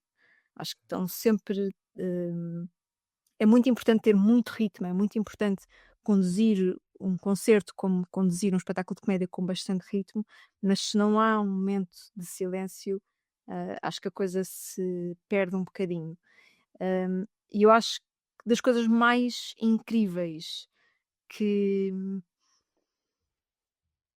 eu sinto quando estou em palco a fazer stand-up, mais até do que quando estou a fazer podcasts, se bem que o meu podcast pessoal era totalmente improviso, portanto é ok, eu venho para a frente do microfone e venho falar sobre o que me apetecer, falava sobre a minha semana, falava sobre alguns dados curiosos, alguma coisa que me tivesse acontecido, ou alguma coisa que tivesse acontecido no mundo e que valesse a pena hum, Uhum. falar sobre ela, mas eu não planeava nenhuma piada, não planeava nenhuma narrativa em concreto. Eu planeava os tópicos ou o tópico que eu quero falar, mas tudo o resto era em improviso. E eu acho que o improviso hum, é muito importante e acho que me ensinou. Eu fiz vários cursos de improviso, um deles com. Agora esqueci-me do nome. Ai, que mau. Não faz mal, ninguém nos está a ouvir e isto não está a ser gravado, portanto não há problema. Gustavo Miranda faz parte do grupo que faz o Comédia à la carte com o César Mourão. E ele há uns tempos, não sei se ainda está a dar, mas ele há uns tempos dava formações na Tivoli e foi por aí que eu comecei o primeiro módulo de improviso. E depois fui fazendo outros módulos e explorando cada vez mais improviso. E eu acho que foi das coisas mais importantes que eu aprendi em toda a minha vida. Foi não as técnicas sobre como ser uma boa atriz de improviso ou como fazer bom teatro de improviso, mas sobre o que é que estas técnicas me ensinam para a vida. E a minha vida é muitas vezes estar em cima de um palco sozinha com o microfone e uma foto apontada à cara. E, e às vezes é difícil entrar nesse registro de, ok, eu consigo improvisar. Se alguma coisa correr mal, eu consigo improvisar, eu consigo sair daqui. Porque às vezes temos tanta vontade de fazer o texto e eu quero é testar a minha piada, eu quero é saber se esta piada funciona, eu quero é ouvir o público a rir, eu quero sair bem de palco, eu quero não me esquecer do nome do comediante que vem a seguir, eu quero. E às vezes esquecemos um pouco de tirar partido ou até de tirar prazer do momento em que estamos em palco e usufruir daquilo. Eu acho que é o improviso que permite isso. Eu acho que o improviso para mim, na minha vida, é das ferramentas mais importantes que eu tenho para lidar com tudo. Hum, Acho que é isso. Hum, e acho que é muito diferente do desenrascanço típico português, não é? Aquela ideia de tudo se desenrasca. É mais sobre um treino que é feito à mente para que ela consiga manter-se ativa e disponível e presente, porque o improviso, também um pouco como a comédia, mas sobretudo o improviso, hum, depende muito da tua capacidade de estar presente no momento. Tens que saber escutar, tens que saber ter noção de timings, dos teus, respirar, hum, não falar a comer as palavras. Hum, Em improviso, normalmente estamos em duplas, ou em trios, ou em grupos, não é? Portanto, muitas vezes é importante ouvir o que o outro improvisador está a fazer antes de nós termos uma ideia, eu vou entrar já com esta personagem, ou vou já entrar com esta cena. A capacidade de escutar o que o outro vai propor e de estabelecer uma boa plataforma para que a cena funcione bem. Há muitas coisas no improviso que são interessantes. Nós dizemos sempre que no improviso não existe a palavra não. Nós dizemos sempre sim ou sim, mas. Se fores ver um espetáculo de improviso, tem muito disto. Alguém diz, vamos a Roma. Sim, e vamos. Portanto, há um acrescentar e não um retirar. É muito positivo, trabalha muito uma positividade, trabalha muito uma escuta ativa e uma predisposição de alinhar com os outros. Não estás sozinho. E mesmo quando eu estou em stand-up e estou totalmente sozinha, eu não estou sozinha porque o público tem que estar comigo. Hum, e não sei se divaguei muito, porque tu só me perguntaste se tinha alguma Não, coisa a ver com fazer com o jazz e a comédia e a foi condução de uma extremamente. orquestra. Não, eu acho que foste num caminho extremamente interessante e eu acho incrível que alguém seja capaz de fazer improviso é extremamente difícil, mas fazer improviso tendo em conta que tu tens que estar a pensar na tua própria narrativa e pensar, ok, eu acabei de fazer esta piada, a seguir vem esta piada, mas ao mesmo tempo estás a fazer um improviso ali naqueles segundos, é como se não sei, é como se fosse um filme e tu pusesse o filme agora em pausa e agora fazes ali um improviso e depois carregas no play novamente. Só que isto é mental e é tudo processado em microsegundos. Eu acho Sim, isso fascinante. sim, sim, sim. E às vezes nota-se que eu estou a processar em microsegundos, porque eu paro, não é? Tipo, eu paro, olho, tipo, para me lembrar. E eu acho que esse momento em que eu paro para me lembrar, pois já é o pior silêncio possível, não é? Porque o silêncio, quase quando é escrito, não é? Quando é guionado, nós não temos medo dele porque nós guionamos esse silêncio, não é? Nós preparámos para ele. Agora, quando ele vem naquele momento em que eu acabei de fazer uma interação de improviso com alguém no público e quero voltar ao meu texto e não me lembro exatamente onde estava, aquilo para mim são 3 minutos. Não chega se calhar a ser um segundo inteiro, mas para mim são 3 minutos horrorosos. Eu estou tipo: "Hã? Onde é que eu ia?" Acho que também é o improviso que às vezes nos, liberta dessa pressão e muitas vezes é o improviso que nos ajuda a dizer, a virarmos para outra pessoa do público e dizer: "Olha, onde é que eu ia? Não estavas a prestar atenção. Ah, não sabes, não estavas a prestar atenção." E isso compra-nos tempo, por exemplo. Ou sei lá, há muitos mecanismos que podemos usar no momento e que tentar de alguma forma improvisar, o facto de termos improvisado e saímos tanto do tópico, saímos tanto do nosso texto que já: "Espera, agora como é que eu volto aqui?" Acho que é que forma mais fácil de não nos perdermos é termos um domínio muito grande do texto. E, Hum, portanto, sempre que eu vou testar texto novo, e estou muito nessa fase de ir com 100% de texto novo, ou seja, vou atuar a um sítio e estou quase 100% ou 90% das piadas são novas, estou a testar tudo, tudo, tudo, ok. para me deixar de textos antigos, às vezes a gente farta-se e não é fixe, estamos sempre no mesmo. Hum, e esse é o medo, que é: o texto é novo, ele não está ele não está, tatuado na minha memória, como os outros textos que eu fiz 50, 60 vezes, é muito diferente. E aí é quando dá aquele medinho, tipo, ui, se eu saio em improviso, se me acontece alguma coisa fora do texto, ele como não está cristalizado, o perigo de correr mal é grande. Mas é aí que a pessoa tem que acreditar que o improviso vai salvar qualquer coisa. E se não salvar, qual é o pior cenário? Ter uma noite de merda, pronto. Voltar para casa, tipo, sou o pior comediante do mundo. Mas depois passa eventualmente. Exato, acontece. As piores noites do mundo acho que acontece a qualquer pessoa, portanto, Sim, sim. não, não é o maior problema do mundo. E o melhor comediante do mundo teve, momentos em que achou que era o pior comediante do mundo. Acho que não existe nenhum comediante que não tivesse passado por isso.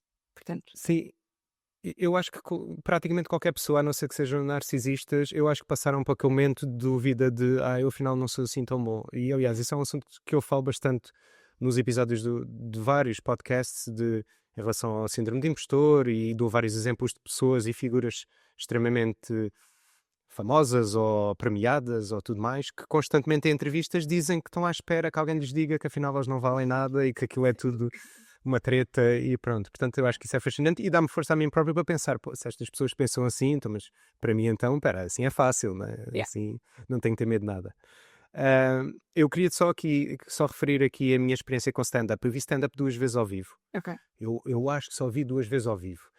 E eu vi 2 vezes ao vivo graças ao meu amigo Henrique Mota Lourenço, um grande obrigado para ele, porque o Henrique andou com uma das maiores produtoras de comédia e humor da Europa, e cada vez que ele passava aqui por Estocolmo, ele dizia-me: João, eu vou estar em Estocolmo, e tu tens bilhetes para ir ver a pessoa X, se estiveres disponível. E eu pensei, ok, eu à partida não sou grande fã de stand-up, porra, mas já agora vou ver e vou experimentar, não é? Ao vivo deve ser uma cena diferente. E eu fui ver, deixa-me ver se eu não me falho aos nomes, foi a Eliza, Ok. foi a primeira que eu vi e eu tive uma experiência extremamente interessante em que eu, e por curiosidade, pronto, a minha namorada, portanto ela foi escolhida por base de tu achas piada a stand-up ou não? Ela disse que não, eu disse ok, então somos match. Ok. E éramos as duas únicas pessoas que não estavam a rir na sala e aquilo chegou um momento em que tão constrangedor para nós a nível pessoal que eu pensei eu tenho que rir, senão eu vou ser desmascarado e as pessoas vão perceber, porque tens aquele grupo humano, tudo a rir, e depois tens duas pessoas sentadas assim. E E pronto, eu tentei, mas é fascinante olhar para as pessoas e ver a reação das pessoas às piadas. E foi nisso que eu depois acabei por focar. Foi quando ela dizia uma piada e perceber como é que as pessoas reagiam. Tipo, quem é que ria, como é que riam, em comentos. E depois vi o Russell Peters e eu pensei, ok, se calhar isto foi a primeira experiência, isto com o Russell Peters vai ser mais interessante. E pronto, foi igual também. E eu pensei, ok, não há, eu não consigo. E mesmo quando a piada é boa, eu penso, boa piada, mas é muito difícil rir. Mas quando eu chegar às sugestões culturais que estamos a chegar em breve, tu já vais ver o que é que eu vou ter e tu vais dizer, João, tu és só idiota porque me estás a trazer isto e estás a dizer que não és capaz de rir. Ok. Mas pronto, já lá vamos. Eu queria perguntar-te uma questão, que é uma questão muito debatida e muita gente fala disto e depois disto vai muito para o lado da política. Mas eu já fui ver que partidos é que tu segues ou não no Instagram, e então acho que relaxei. Relaxei um bocadinho porque pensei, ela segue o mesmo partido que eu. Eu não vou referir partidos aqui, mas pensei, fixe, ok. Se calhar segues outros, eu não vi, mas vi que tu seguias aquele. E, e pensei, fixe. E a pergunta que eu tenho para ti é: que temas é que tu consideras que são fora dos limites da comédia? Ou se achas que não há limites e podemos fazer comédia com tudo e de toda a forma, sem pensar nas outras pessoas que podem estar a chorar e ir para casa e esconder-se debaixo das mantas e pensar. A minha vida já é uma merda e ainda por cima ainda há esta malta a gozar sobre a minha vida já ser uma merda. Ok. Essa é aquela típica pergunta sensível para comediantes, não é? Tipo, onde é que estão os limites? Onde é que até onde é que a gente vai? Eu acho que não existe nenhum tema proibido em comédia. Não há tema proibido. Eu acho que todos os temas são suscetíveis de serem trabalhados para que dê um bom texto de stand-up ou uma boa piada, ou um bom sketch, até o que for. Acho que nunca me vou, nunca, até agora nunca me lembrei de nada que eu pudesse achar, não, isto não se pode fazer piadas com isto. Acho que se pode fazer piadas de tudo. Acho é que há muito mais piadas. Como existem péssimos livros de ficção, péssimos filmes, péssimas crónicas, por aí fora. E acho que infelizmente também existem muito mais piadas que acabam por prejudicar a imagem que se tem sobre a comédia ou sobre os comediantes, como se todos nós fôssemos insensíveis porque vamos fazer uma piada sobre a morte, ou sobre o Holocausto, ou sobre cancro, ou sida, ou padres pedófilos, ou o que for. Hum, Normalmente as piadas refletem uma realidade. Nós costumamos até dizer que estamos a chegar a um ponto em que é cada vez mais difícil fazer humor quando o mundo está tão caótico. Já parece uma comédia, não é? Ou é tragédia total, ou estamos numa comédia total. Então parece que o absurdo já é tão normal que se torna difícil às vezes pensar: espera, mas como é que eu vou escrever uma piada sobre uma cena que já é por si só muito absurda? Hum, mas normalmente qualquer piada que uma pessoa faça é menos dolorosa do que qualquer coisa que essa piada estava a avisar. Ou seja, se eu estiver a fazer uma piada sobre morte, a piada em si há de ser sempre melhor do que te morrer alguém, ou tu estás à beira da morte. Tal como com SIDA, com Holocausto ou com padres pedófilos. É sempre melhor haver uma piada sobre padres pedófilos do que haver um padre pedófilo. Claro. Portanto, isto para me defender aqui de que não acho que haja temas proibidos, acho que infelizmente existem más piadas e existe às vezes até insensibilidade de algumas pessoas em palco ou em fazer stand-up, hum, eh, porque às vezes partem de um de uma falta de empatia ou às vezes até falta de conhecimento sobre aquilo que estão a falar e que pode, hum, ferir algumas suscetibilidades. Eu acho que ainda assim que qualquer pessoa que se sente numa sala, num bar, para ver stand-up, sabe ao que está a ir, não é? É o mesmo que ires ver um filme de terror e saíres de lá chocado porque estás assustado ou porque te assustaste com alguma coisa. Quer dizer, se foste ver um filme de terror e não te assustaste, aí é que deves se calhar pedir o dinheiro de volta do bilhete, porque é eu acho que é pior tu ires ver um espetáculo de comédia e não te rires, desculpa João, Não, não. do que, eh, de repente vais ver um espetáculo de comédia e há bué piadas sobre pedofilia ou sobre uma sociedade capitalista ou sobre o Trump ser um machista de merda ou sobre, quer dizer, há tanta coisa, mas eu acho que hum, normalmente tende a ir sempre por este lado de as pessoas sabem para o que é que vão, as pessoas sabem que estão a ver um espetáculo de comédia e se não estão Uhum. preparadas para se rirem de coisas que são absurdas, se não estão preparadas para se rirem de temas que podem para elas serem sensíveis, eu acredito que sejam. hum, que há momentos da vida em que nós estamos mais sensíveis a determinados temas e aquilo pode nos custar um pouco, mas, e é legítimo que custe, mas não é responsabilidade do comediante ter a certeza que toda a gente que está na sala está com a terapia em dia, com a medicação em dia e que está tudo a viver no mundo encantado dos brinquedos, tudo feliz, preparado para levar com uma piada que pode funcionar mal. Um caso que eu achei caricato, que não sei se vem colorir bem este tema ou não, mas estava a falar e estava-me a lembrar dele, o espetáculo Diogo, do Luís Franco Bastos, que está agora disponível no YouTube. Uhum. Eu fui vê-lo ao vivo e acho que por 2 vezes, nas 2 sessões que ele fez no Coliseu, se eu não estou em erro, houve pessoas que se sentiram mal, porque ele falava muito sobre morte, sobre a morte dos pais, e falava também sobre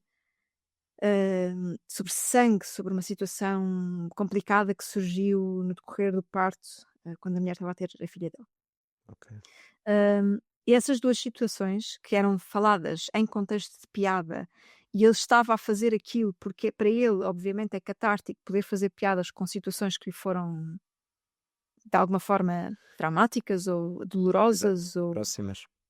bastante próximas, era a vida dele. Mas de facto houve pessoas que se sentiram mal porque o tópico era-lhes muito próximo e Hum. portanto, nas 2 situações, nas 2 sessões, houve situações que levaram a que o espetáculo fosse totalmente interrompido durante largos minutos, porque alguém se sentiu mal, porque foi preciso entrar em NEM ou porque foi preciso retirar uma pessoa da sala. Hum, Embora as pessoas soubessem, obviamente, que ali não há erro, não estás num bar e foste: "Olha, sem querer, hoje há aqui uma noite de stand-up", pagaste provavelmente cerca de 30 € para te sentares numa sala e e sabias E se perfeitamente saíres de uma maca, e saíres de sai, uma sai deitado, não é sim. mau. Mas acho que não é uma responsabilidade, tal como é responsabilidade de se tu vais a um concerto, e há um jogo de luzes que vai interferir diretamente com, a tua saúde, se caso tenhas epilepsia, por exemplo, aquilo foi avisado previamente. Há nos bilhetes, está nos regulamentos, está em várias coisas, às vezes até nos próprios espetáculos passam aviso a dizer que pode haver aqui um jogo de luzes que poderá ser mais, perigoso para quem tem epilepsia. Se tu ficas de olhos abertos e não te importas nada com o que vai acontecer e depois te sentes mal, não é uma responsabilidade de quem estava a fazer o concerto ou o espetáculo ou o que for. E acho que com as piadas é um pouco a mesma coisa. Se não sentes que estás num dia fixe e que não queres ouvir determinados temas ou que não estás, não, ou às vezes que não tens esse músculo exercitado para, su- para subverter as coisas que se passam no mundo de uma forma mais metafórica, mais. Não queres, não és uma pessoa que gosta particularmente disso, então não te sujeites a isso. Agora, é claro que é normal ires ver um espetáculo e não gostares, é normal as pessoas não gostarem de comédia, nós não gostamos todos do mesmo, eu não gosto de filmes de terror, por exemplo. Prefiro muito mais ir ver um filme de comédia e passar uma tarde a rir do que ir ver um filme de terror e estar ali a apanhar sustos e sair de lá quase gaga e chegar a casa a ter pesadelos e ficar tipo, isto foi a gata ou agora tenho uma atividade paranormal aqui em casa. E acho que é legítimo tudo isso, só não acho que seja legítimo considerarmos que as comédias são, inevitavelmente ofensas ou são, que uma piada, hum, pode virar uma ofensa ou eh, que temos que fazer punch up, como eu já ouvi dizer, que não se pode fazer punch down, temos que fazer punch up. Ah, não temos, tipo, olhem para mim, vou fazer uma piada punch up a quê? Para dos pedófilos? Não. Porque só temos que fazer punch up se o tema for mais sensível, mas isso também não será mau? Será que faz sentido eu ter que ter esse quando estou a desenhar uma piada, quando estou a pensar num tópico, hã, tenho que estar com essas preocupações? Eu não sou professora primária, eu não estou a ensinar ninguém, eu não tenho uma responsabilidade social acrescida.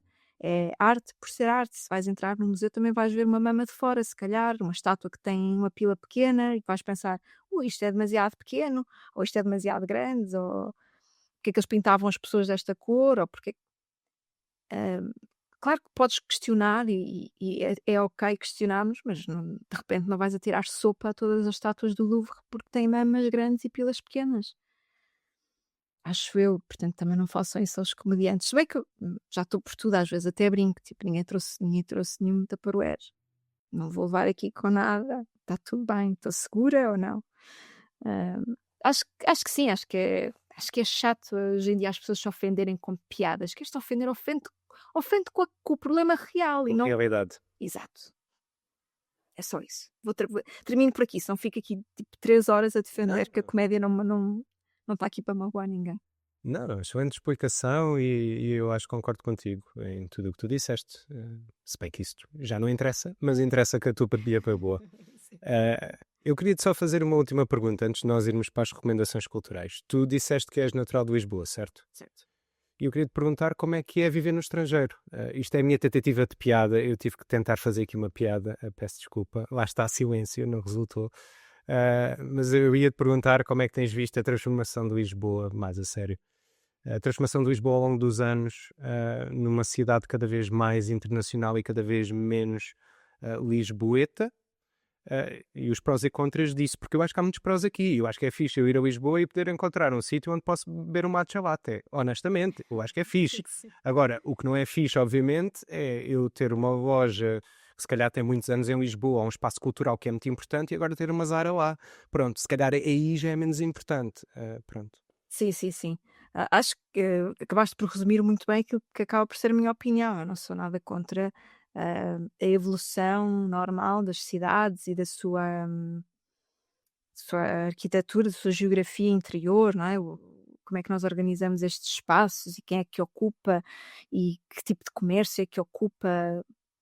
Agora, aquilo que faz um espaço, e para mim acho que as cidades e os bairros são coisas muito importantes. Acho que as pessoas têm tendência a dar muita importância ao poder governativo e legislativo, não é? E às vezes esquecem-se um bocadinho da importância que tem o poder autárquico, não é? O poder local, porque, porque muitas vezes é esse o poder que interfere diretamente com o nosso dia a dia, com a nossa vida dentro da nossa cidade, o que é que nós vemos quando saímos da porta de casa, ah, o que é que o quão saudável é o ar da nossa rua, enfim. Hum, e eu acho que nisso falta um pouco de responsabilidade política em relação a manter, Lisboa, não só aquilo que Lisboa é, continuar a manter tradições vivas, hum, espaços que são importantes para a cidade, mantê-los vivos, mantê-los, hum, com investimento, não é, continuar a investir naquilo que faz de Lisboa, Lisboa.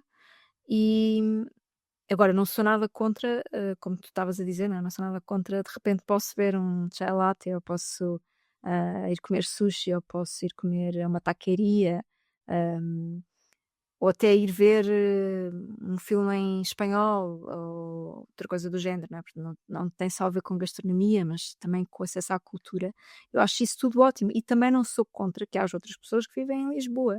Eu sou contra a descaracterização, a desfiguração da cidade, porque é na cidade também que nós nos mantemos. É a cidade que faz com que uma comunidade exista. E se nós perdemos esse sentido de comunidade porque não temos os nossos espaços, a nossa cultura está mais conspurcada, eh, porque já não mantemos vivas certas tradições e, portanto, já não nos reunimos todos em torno de algum evento, de alguma coisa. hum, já não acreditamos todos que o sentido comunitário continua a fazer sentido. Já passamos pelas ruas e já não queremos saber, já não, não queremos saber dos vizinhos, não queremos saber de nada.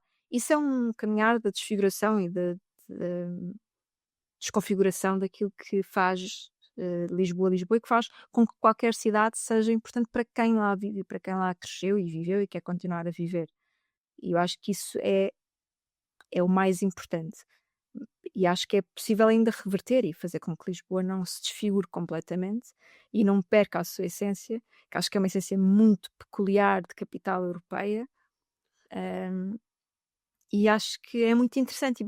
E ela é interessante também para quem vem de fora ou conhecer ou viver cá, porque é aquilo. Se nós perdermos o aquilo, se nós perdermos o je ne sais quoi de Lisboa, não Exato. o restaurante é indiferente que a gente o perca, o je ne sais quoi Ásia pode estar lá ou não, se ele não estiver lá, está lá outro, mas o je ne sais quoi de Lisboa mesmo, Uhum. se o perdermos, deixamos de ser interessantes, passamos a ser mais outra capital igual a tantas outras, ou mais uma cidade igual a tantas outras. E eu acho que aí será muito triste para quem é lisboeta, e será muito triste para quem tem negócios em Lisboa perceber que afinal as pessoas já não estão assim tão interessadas em vir, porque vai ser igual, em vez de ir a uma loja fixe, histórica, só tem aleopes, e em vez de me sentar numa pastelaria histórica a comer uma madalena, que já não há, porque a gente não está a produzir, mas a comer, sei lá, um pastel de nata, vais ter só Starbucks. E acho que isso não tem gracinha absolutamente nenhuma. Nenhuma. Concordo contigo, exato. Vamos tentar manter a raiz cultural de Lisboa Uhum. e absorver as coisas novas que também fazem falta, claro, como Sim. tu referiste aí. Muito bem. Olha, vamos para sugestões culturais. O que é que tu tens para nos oferecer? Ok, então eu gostava de sugerir 3 séries. Uhum. Acho que há uma que eu espero que quase toda a gente que nos esteja a ouvir ou a ver já tenha visto. As outras 2 talvez não sejam tão óbvias. A pergunta que eu acho que é mais óbvia é The Office. Acho que continua a ser minha série de eleição para quem quer ver uma sitcom. Uhum. Ahm, Depois há outras 2 que, embora estejam dentro do espectro da comédia, têm propostas muito diferentes. Uma é The Bear, é uma série recente que continua a dar aí temporadas. E a outra é The Masters of None, que foi escrita pelo Aziz Ansari e que tem uma proposta muito interessante do ponto de vista até cinematográfico de realização. E uma história que não é nada linear e acho que para quem quer experimentar ver comédia sem ser o típica sitcom ou uma comédia que está meio embrulhada em tragédia, porque é esse o caso Exato. da Bear, acho que Masters of None está ali no meio. Tipo, não é uma sitcom, não é trágico, é qualquer coisa de especial. E também gostava de sugerir um livro, que foi o livro que fez com que eu me apaixonasse completamente por humor, que é o Evangelho segundo o melhor amigo de Jesus Cristo. Foi escrito pelo Christopher Moore, que escreve sobretudo humor negro, ou aquilo é catalogado como humor negro, seja lá o humor negro que isso for. E o Evangelho segundo o melhor amigo de Jesus Cristo propõe uma visão muito humana, muito mundana até daquilo que foi a vida de Jesus Cristo entre, portanto, a falha que existe na Bíblia, que nós sabemos que Jesus Cristo, por volta dos 7 anos, a primeira vez que ele foi à sinagoga, e depois só voltamos a saber eh, mais ou menos ali aos 30 anos, e depois temos dos 30 aos 33, porque é depois quando ele morre. Então temos aqui muito tempo em que não sabemos como é que ele lidou com a primeira vez que olhou para uma miúda na puberdade, ou como é que se ele tinha sonhos molhados ou não, ou se o que é que ele falava com os amigos, como é que ele lidava com o facto de ser filho de Deus. E a proposta do Christopher Moore é preencher essa lacuna que nós não temos acesso sobre como é que foi a vida de Jesus Cristo, e pintá-la com uma história magnífica dele e do melhor amigo, a irem à procura dos 3 reis magos. É uma história que o Christopher Moore escreveu vivendo,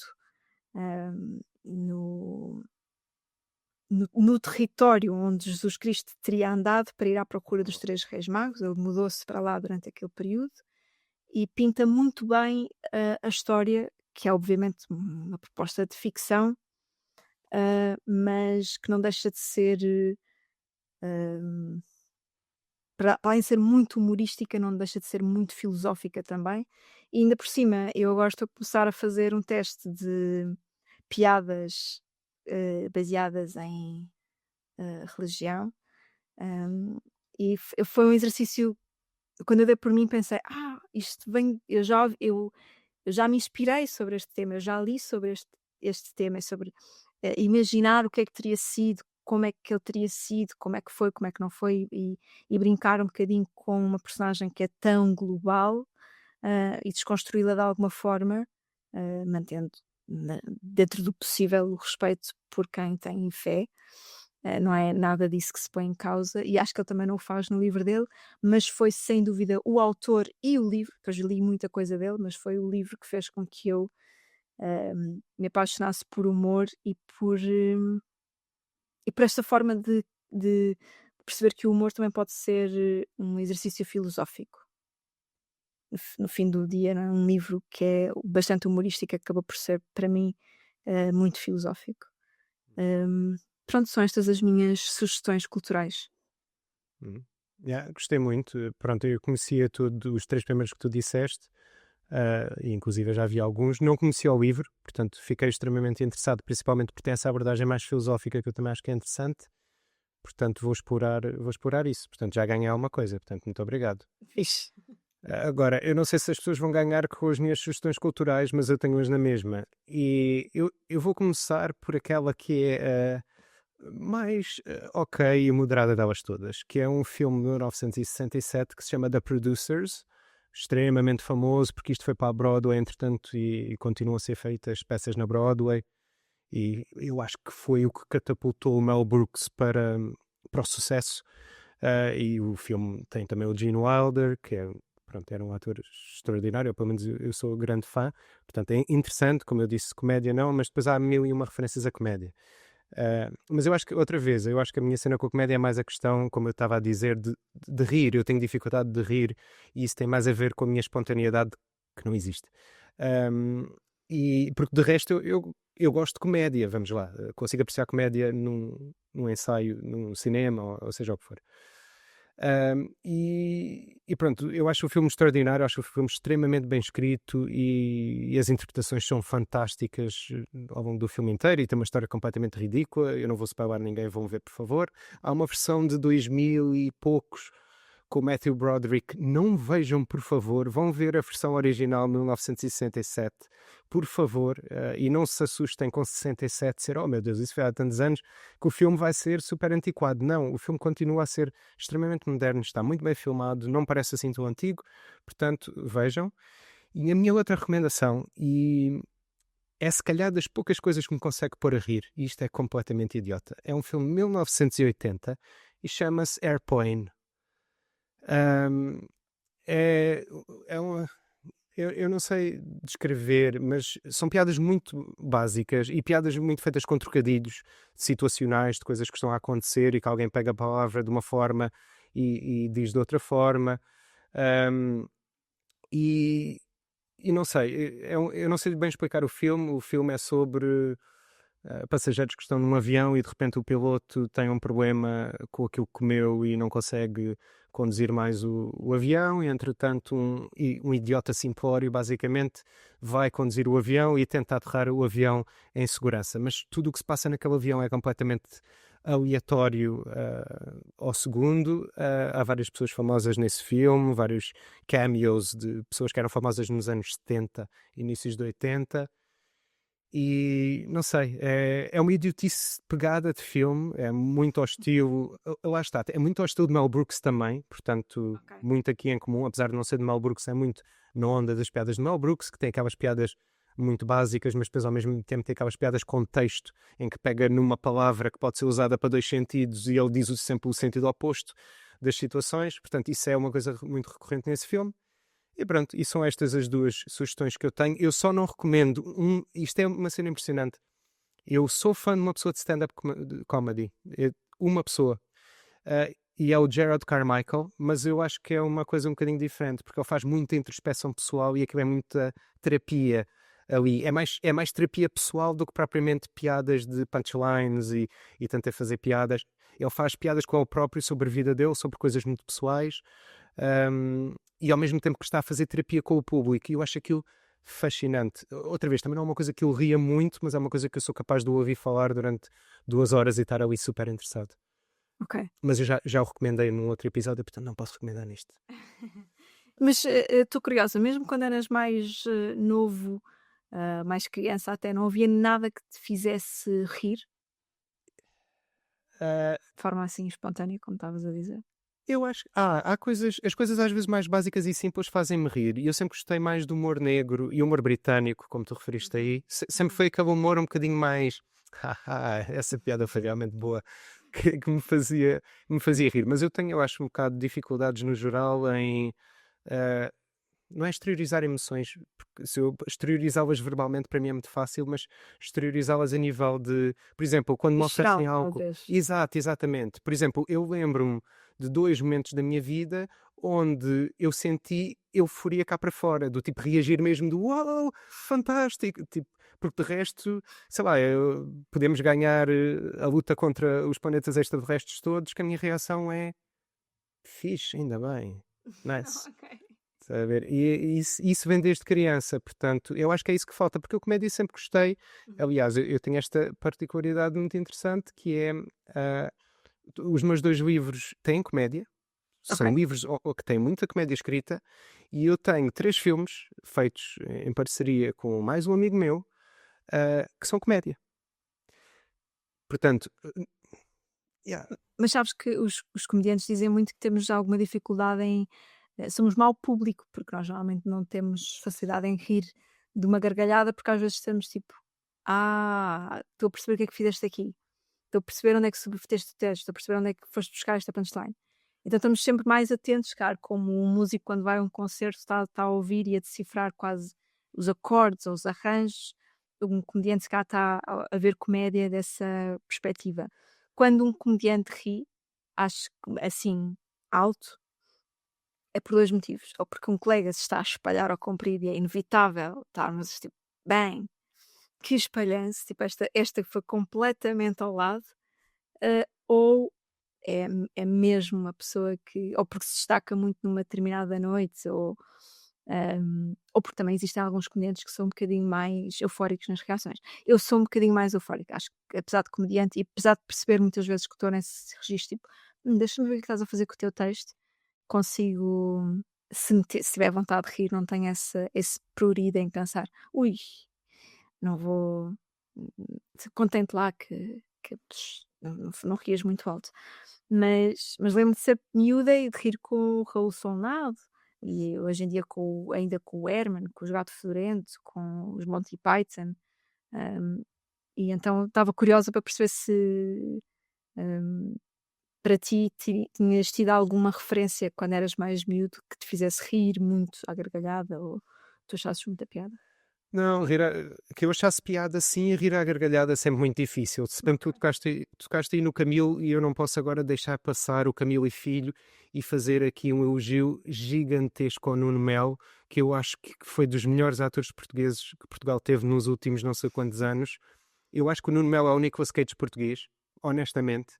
Acho Ok. que é exatamente o mesmo estilo. Acho que é um ator que muita gente vai dizer que não gosta, não se identifica, mas eu acho que quando há espaço, infelizmente já não há, mas quando havia espaço para o Nuno Melo poder ser o que quisesse, eu acho que ele brilhou em inúmeras vezes. E eu acho que o Camilo e Filho era um desses exemplos que eu me lembro de memória quando era mais novo, onde aquilo era uma palermice pegada e o Nuno Melo era a estrela.